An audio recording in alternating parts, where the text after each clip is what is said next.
ಬೆಳ್ತಂಗಡಿ ಶಾಸಕ ಹರೀಶ್ ಪೂಂಜಾ ಅವರ ವಿರುದ್ಧ ಎಫ್ಐಆರ್ ದಾಖಲಾದ ಬೆನ್ನೀಗೆ ಈಗ ಅವರ ಮನೆಗೆ ಪೊಲೀಸರು ಆಗಮಿಸಿದ್ದಾರೆ ಎನ್ನುವಂತ ಮಾಹಿತಿ ಲಭ್ಯ ಆಗ್ತಾ ಇದೆ. ಶಾಸಕ ಹರೀಶ್ ಪೂಂಜಾ ಅವರ ನಿವಾಸಕ್ಕೆ ಪೊಲೀಸರು ಆಗಮಿಸಿದ್ದಾರೆ. ಹರೀಶ್ ಪೂಂಜಾ ಅವರನ್ನು ಅರೆಸ್ಟ್ ಮಾಡೋದಕ್ಕೋಸ್ಕರ ಬಂದಿದ್ದಾರೆ ಅನ್ನೋ ಮಾಹಿತಿ ಇದೆ.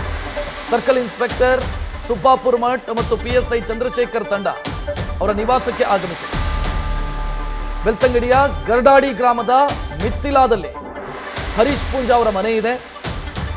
ಸದ್ಯ ಆ ಮನೆಗೆ ಪೊಲೀಸರು ಆಗಮಿಸಿದ್ದಾರೆ. ಹರೀಶ್ ಪೂಂಜಾ ಅವರು ಮೊನ್ನೆ ಒಂದು ಪ್ರೊಟೆಸ್ಟ್ ಅನ್ನ ಮಾಡಿದ್ರು. ತಮ್ಮ ಆಪ್ತರನ್ನ ಅರೆಸ್ಟ್ ಮಾಡಿದ್ದಾರೆ ಅನ್ನೋದನ್ನ ವಿರೋಧಿಸಿ ಸ್ಟೇಷನ್ ನಲ್ಲಿ ಅವರು ಪ್ರತಿಭಟನೆಯನ್ನ ಮಾಡಿದ್ರು. ನೋಡ್ತಾ ಇದ್ರಿ, ಇದೇ ಆ ದೃಶ್ಯಗಳು.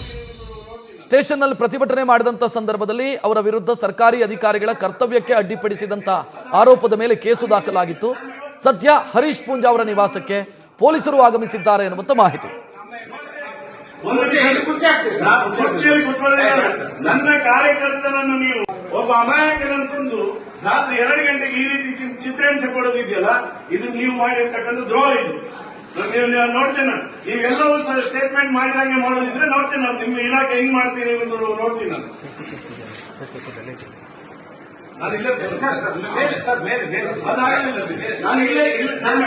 ನಾನು ಬೆಳಗಿನವರೆಗೆ ಇಲ್ಲೇ ಮಲಗುದು.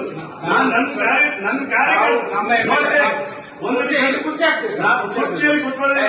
ನನ್ನ ಕಾರ್ಯಕರ್ತನನ್ನು ನೀವು ವಿನಾಕಾರಣ ತಂದು ಸ್ಟೇಷನ್ ಅಲ್ಲಿ ಕೂತ್ಕೊಳ್ತೀರ ಅಂತ ಹೇಳಿದ್ರೆ, ವಿನಾಕಾರಣ ತಂದು ಸ್ಟೇಷನ್ ಅಲ್ಲಿ ರಾತ್ರಿ ಕೂರಿಸ್ತೀರ ಅಂತ ಹೇಳಿದ್ರೆ, ನನ್ನ ಕಾರ್ಯಕರ್ತನ ಜೊತೆ ನಾವು ಮಾಡ್ತೀನಿ ಸ್ಟೇಷನ್ ಅಲ್ಲಿ.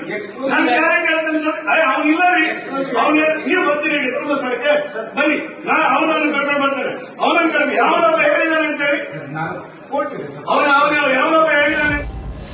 ಈ ಬಗ್ಗೆ ಹೆಚ್ಚಿನ ಡೀಟೇಲ್ ನೀಡೋದಕ್ಕೆ ನಮ್ಮ ಪ್ರತಿನಿಧಿ ಕಿರಣ್ ಫೋನ್ ಸಂಪರ್ಕದಲ್ಲಿ.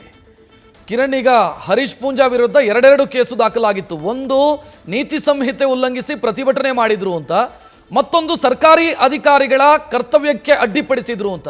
ಸೊ ಈಗ ಯಾವ ಕೇಸಲ್ಲಿ ಅವರು ಅರೆಸ್ಟ್ ಆಗೋ ಸಾಧ್ಯತೆ ಇದೆ ಮತ್ತು ಏನಾಗ್ತಾ ಇದೆ ಸದ್ಯಕ್ಕೆ?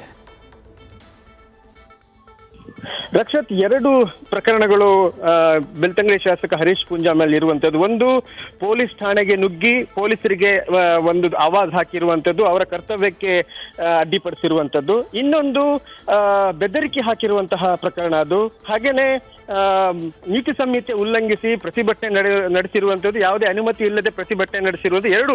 ಎರಡು FIRಗಳು ದಾಖಲಾಗಿದ್ದಾವೆ. ಈಗ ಕರ್ತವ್ಯಕ್ಕೆ ಅಡ್ಡಿಪಡಿಸಿರುವಂತದ್ದು ಮತ್ತೆ ಪೊಲೀಸರ ವಿರುದ್ಧ ಅವಾಚ್ಯ ಶಬ್ದಗಳನ್ನ ಬಳಸಿ ನಿಂದಿಸಿರುವಂತಹ ಮತ್ತೆ ಬೆದರಿಕೆ ಹಾಕಿರುವಂತಹ ಪ್ರಕರಣಕ್ಕೆ ಈಗ ಅವರಿಗೆ ವಿಚಾರಣೆ ನಡೆಸಿ ಅವರನ್ನ ಬಂಧನ ಮಾಡುವಂತಹ ಎಲ್ಲಾ ಸಾಧ್ಯತೆಗಳು ಇದ್ದಾವೆ. ಈ ಹಿನ್ನೆಲೆಯಲ್ಲಿ ಈಗಾಗಲೇ ಪೊಲೀಸರು ಅವರ ಮನೆಗೆ ತೆರಳಿದ್ದಾರೆ, ಅಲ್ಲಿ ಕಾರ್ಯಕರ್ತರು ಕೂಡ ಸೇರಿದ್ದಾರೆ. ಇದೀಗ ವಿಚಾರಣೆ ನಡೆಸಿ ಅವರನ್ನು ವಶಕ್ಕೆ ತೆಗೆದುಕೊಳ್ಳುವ ಎಲ್ಲಾ ಸಾಧ್ಯತೆಗಳು ಇದಾವೆ.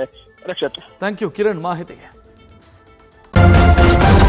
ನ್ಯೂಸ್ ಫಸ್ಟ್, ನಿರ್ಭೀತಿಯಿಂದ ನಿಮ್ಮ ಪರವಾಗಿ.